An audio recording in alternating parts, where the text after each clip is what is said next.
નમસ્તે ખેડૂત મિત્રો, આપણે આ જે બીજામૃત બનાવ્યું એ બીજામૃતને આપણે પટ આપવાની રીત જો આ રીતે આ ચોખ્ખે નાખો. આ રીતે આપણે 24 કલાકમાં બીજામૃત તૈયાર થઈ ગયું. આ રીતે પટ આપી દેવા, બસ એના બરાબર પટ આપી દે એટલે બરાબર ભેજઈ જવા જોઈએ કમ્પ્લીટ એક એક.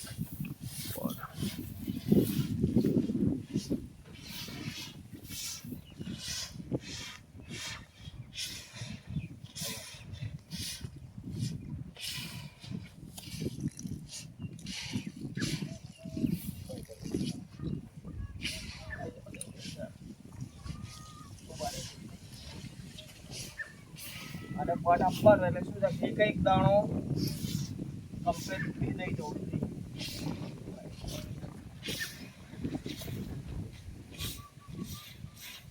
કોરોના રહેવો જોઈએ એક એકને પટ આપી કપાઈ જવું જોઈએ.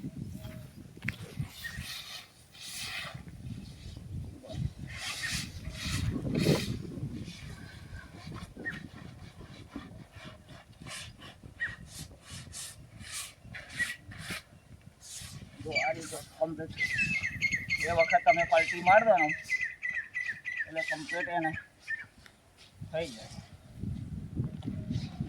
પલળી જવો જોઈએ મુદ્દે દોણો એની પર કોટિંગ થઈ જવું જોઈએ એટલે શું થઈ જાય કે એમાં જે પોષક તત્વો બની જાય અને એ દોણો પલળી જાય અને એને દરેક વાર ઢગલો કરી 10-15 મિનિટ રહેવા દેવાના અને પછી જ એને ફેટવાના. તો આ રીતે થઈ ગયું. હવે એને 1 મિનિટ હમણાં રહેવા દેવાના 10 મિનિટ.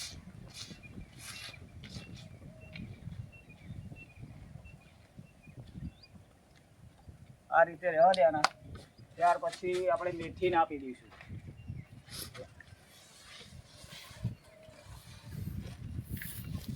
સામાન્ય આમાં બહુ થોડું સંકોરવાનું જાવ. મેથીમાં સંકોરવાનું જાવ. આ મેથી છે.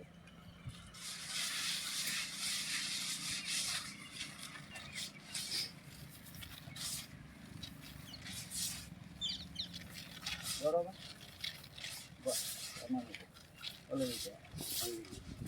પછી ચણા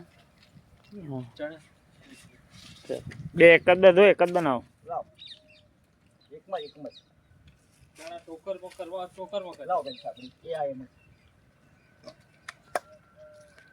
લાવ કાઢી એમાં આપ બીજા મૃત કરવો.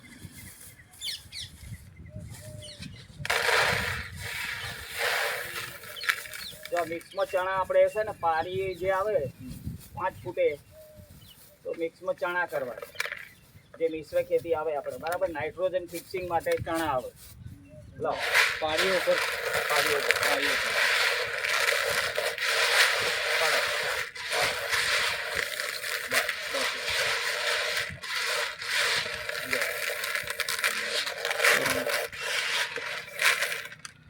પછી એને સૂકવી દેવાનું ઠંડી હવા છાયાવાળી પછી આ બધાને સૂકવી દેવાનું. હવે ખુલ્લું કરી દેવાનું.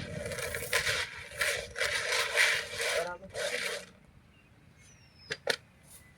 છાયાવાળી જગ્યાએ પાથરી દેવાનું, સૂકવવાનું અને પછી એનું વાવેતર કરવાનું. બરાબર. આ બીજને પણ પટ આપવાનો છે. આવી રીતે હવે આને ખુલ્લો કરી દેવાનો. પાથરી દેવાનું.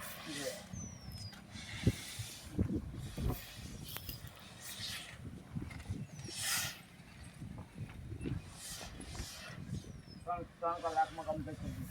3 થી 4 કલાક એને બિલકુલ સુકાવા દે. છાયાવાળી જગ્યાએ સુકાવા દે 4 કલાક.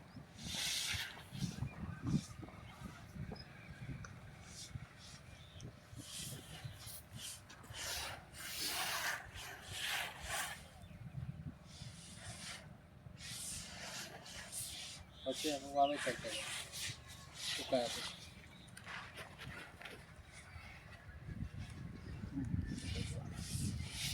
ખાલી હાથ ફેરવું છું રહેવાનું એટલે ઓટોમેટિક કમ્પ્લીટ છે. બરાબર 3-4 કલાકમાં સુકાઈ જશે અને કમ્પ્લીટ સુકાઈ જાય ઘઉં પછી 4 થી 5 કલાક પછી એને વાવી દેવાના અથવા પૂકીને પાણી મૂકી દેવાનું. બરાબર. જય ગૌ માતા. જય.